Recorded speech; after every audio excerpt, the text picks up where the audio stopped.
120페이지 해수의 순환까지 오늘 나갈 거예요. 그래서 123페이지까지 할 건데 이게 뭐 그렇게 오래 걸리지 않으니까 금방 끝낼 수 있어요. 이걸로 먼저 정리할게요. 우리 이제 해류의 영향은, 해류라는 거는 바닷물이 흘러가는 거 말하는 거예요. 그래서 바다의 흐름을 말하는 거고요. 해류, 바다의 흐름에 따라서 어떤 영향들이 있느냐. 당연히 기후라는 건요, 날씨, 장기적인 날씨를 말하는 거고, 당연히 난류라고 그러죠. 난류는 따뜻한 해수거든요. 따뜻한 바다. 따뜻한 바다가 물이 흐르면은 그 지역은 좀 온난하겠지. 그리고 한류라는 건 찬 바닷물이거든요. 그러니까 찬 물이 흐르면은 그 지역은 좀 차지겠죠. 좀 약간 차가워지고 추워지겠지. 쌀쌀하겠지. 그래서 날씨 영향을 준다는 거고요. 어종분포. 난류에 사는 지역과, 난류에는 열대성 어류가 살 거고, 한류 지역에는 예를 들면 뭐 명태라든지 이런 어류, 뭐 꽁치라든지 청어라든지 이런 다른 어종들이 살겠죠. 각각의 수온에 적합한 어종들이 살 거예요. 그래서 어종분포에 영향을 줄 거고요. 당연히 사람도 마찬가지지만 추운 지역보다는 따뜻한 지역에 사람들이 좀 잘 적응해서 살잖아요. 물고기도 마찬가지로 열대성 어종이 조금 더 풍부해. 그래서 난류가 이따가 말씀드렸지만 어종이 조금 더 많고 풍부해요. 이렇게 주시고, 자, 그리고 저위도에서 고위도로 간다는 건요, 저위도에서 고위도로, 저위도는 열이 많은 지역이지, 그리고 고위도는 추운 지역이니까 열이 적지. 그러니까 우리 지구상의 기온 분포가 조금 다르게, 태양 에너지 때문에 저위도는 열이 많고 고위도는 열이 부족하잖아요. 그래서 저위도 적도 지역이 남는 열을 고위도 쪽으로, 극지도로 부족한 열을 이렇게 순환을 시켜줘요. 그래서 이게 이제 바닷물이 역할을 하는 거고요. 저위도에서 극지방으로 올라가면서 이렇게 열을 수송을 해요. 전반적으로 지구 기온을 한 15도 정도로 이제 일정하게 유지를 시켜주는 거거든요. 그래서 대기와 바닷물이 같이 합쳐져서 지구 온도를 한 15도를 일정하게 유지시켜주는데 그 영향이 있고요. 난류가 흐르는 건 아까 말씀드렸지만 따뜻한 물이 흐르는 지역이기 때문에 같은 이제 위도상에서 해양 지역은 대륙 지역보다 조금 더 따뜻하다는 거. 한류가 흐르는 지역은 조금 더 차다는 거. 찬물이니까. 난류는 따뜻한 물이니까 기온이 올라가고, 한류는 차가운 물이니까 기온이 낮아진다. 기억해 주시면 되고, 이게 제일 중요하고요. 오늘 이 페이지에서, 이 챕터에서 가장 중요한 내용은 이 부분이에요. 난류 지역은 따뜻한 물이야. 잘 생각해봐요.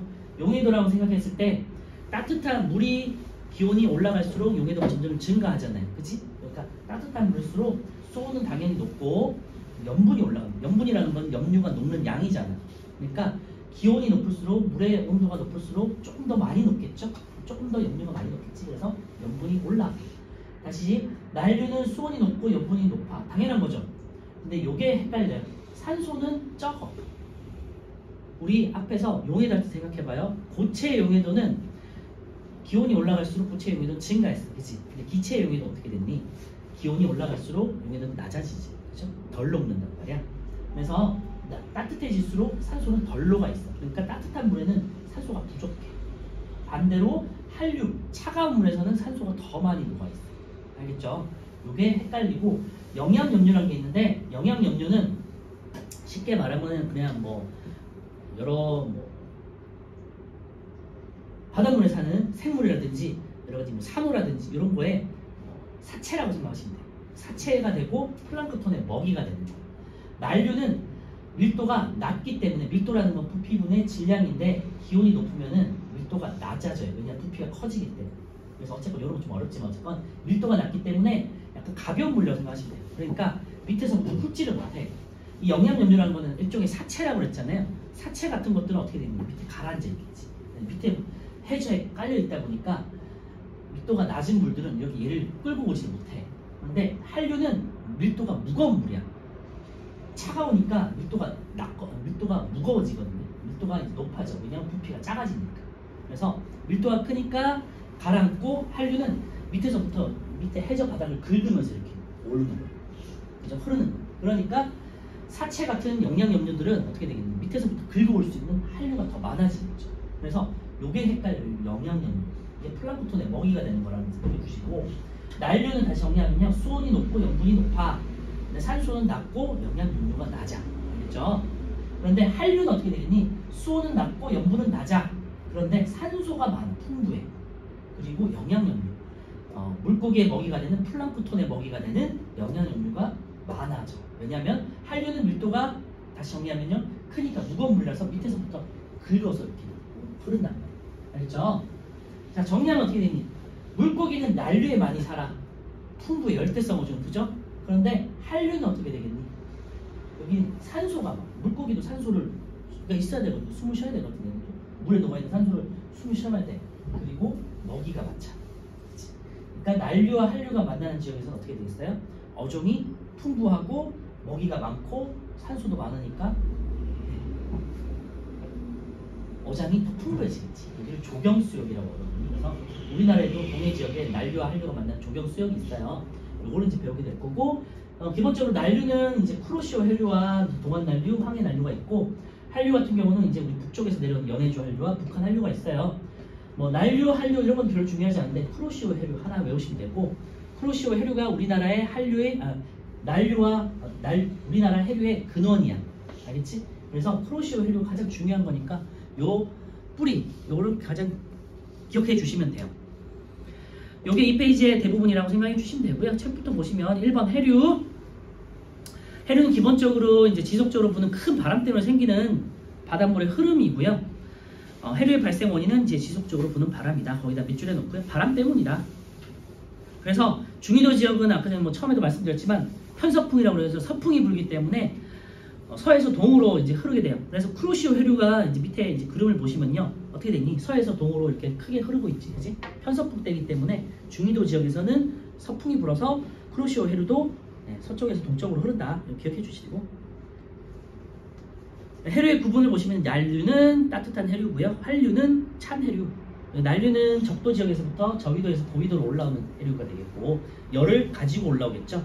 한류는 위쪽에서 극지방에서부터 고위도에서 저위도로 이렇게 밑으로 내려오는 해류고, 열이 부족하니까 찬 해류가 되겠죠.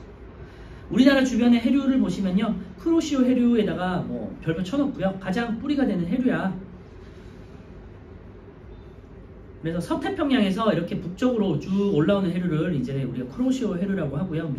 위에 그림을 보셔서 아시겠지만 쿠로시오 해류에서 우리나라의 대부분의 해류들이 다 형성이 돼요.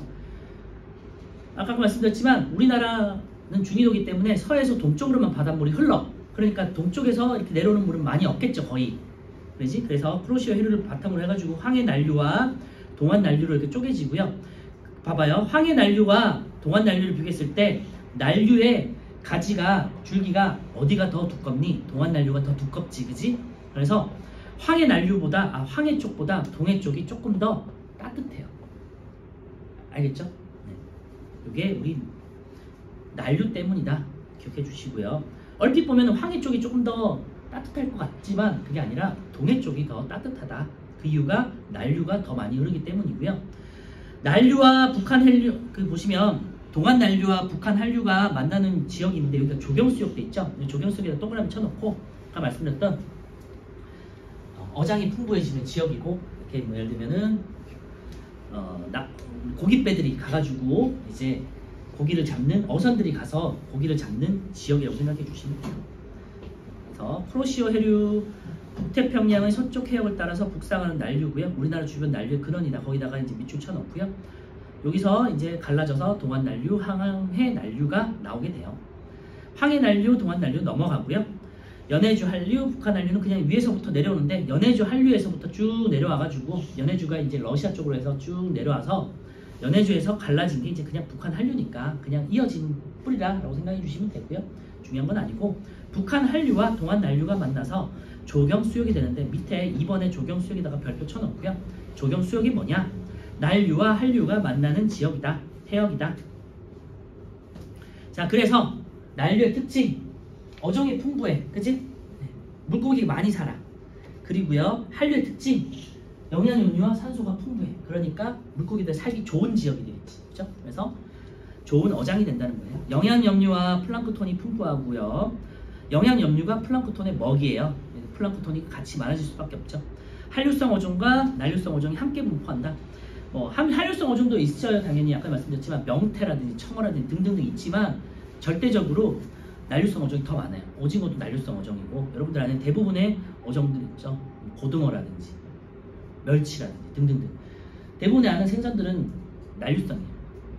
생물들은 따뜻한 곳을 더 좋아하기 때문에 기본적으로. 그래서 좋은 어장이 만들어진다는 거고요. 이제 뭐 영양염류가 뭔지는 오른쪽에 보시면 아래쪽에 해수 속에 있는 규소인, 질소 등의 염류라고 되어 있는데, 염류라는 건 해수에 녹아있는 여러 가지 물질이라고 그랬잖아. 그 염류가 뭐냐? 아까 말씀드렸지만 여러 가지 해양 사체, 해양 생물들의 사체라고 생각하시면 돼요.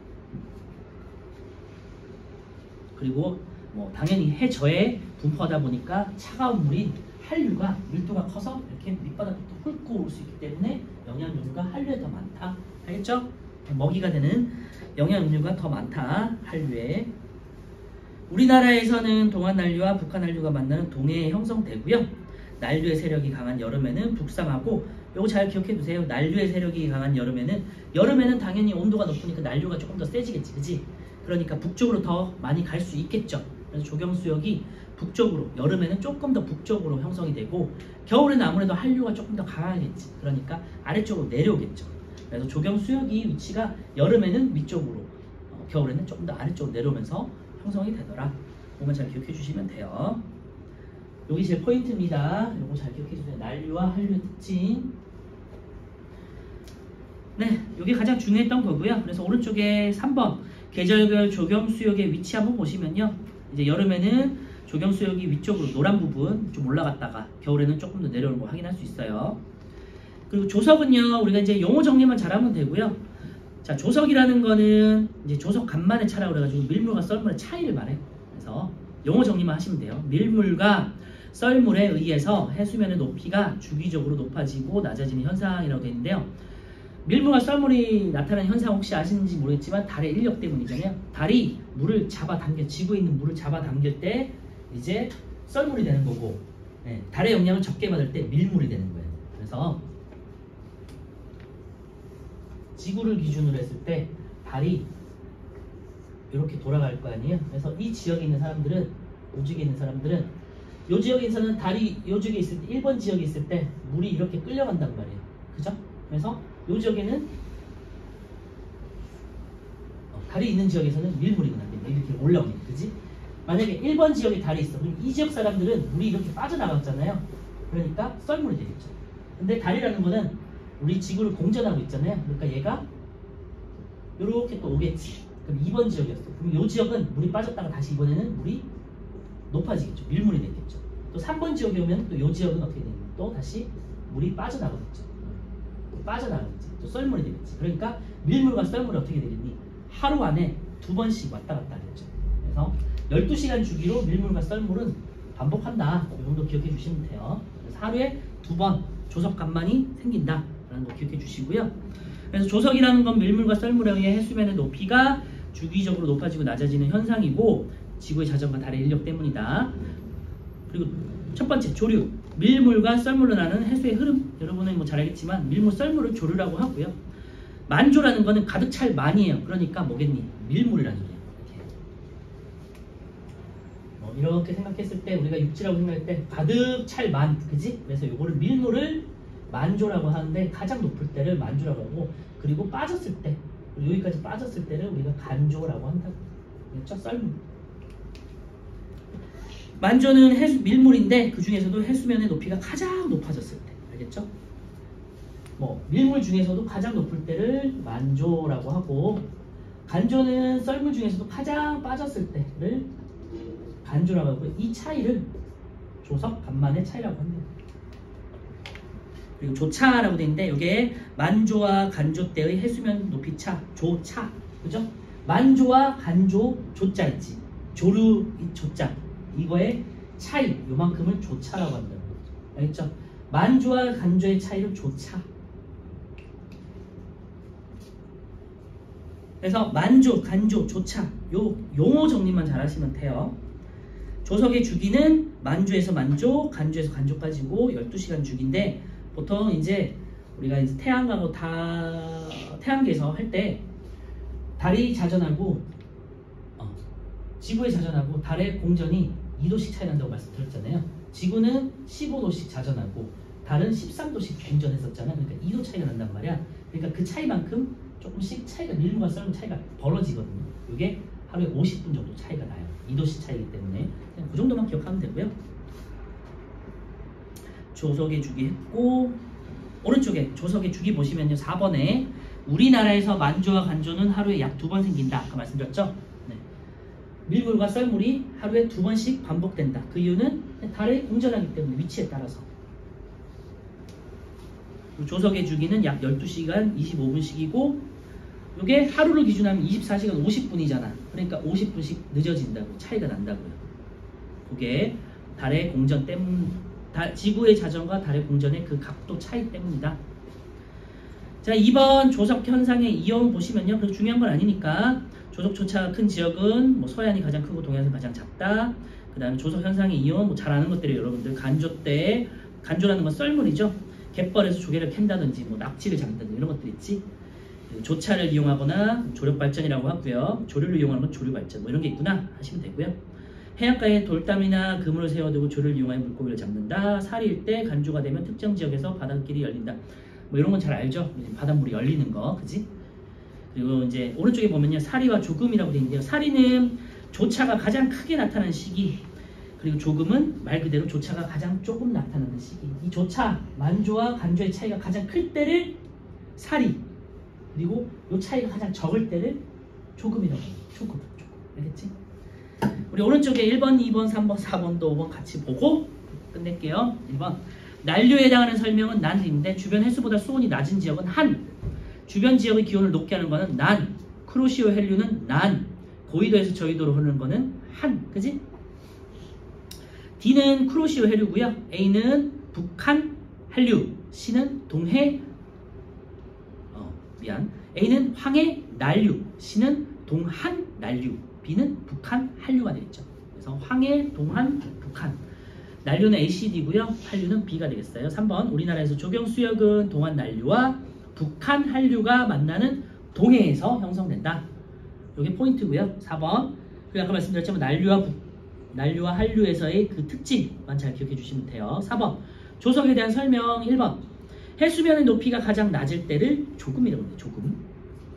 2번. 만조와 간조의 해수면의 높이가 가장 낮을 때는 사리가 아니라 간조가 되겠죠. 간조.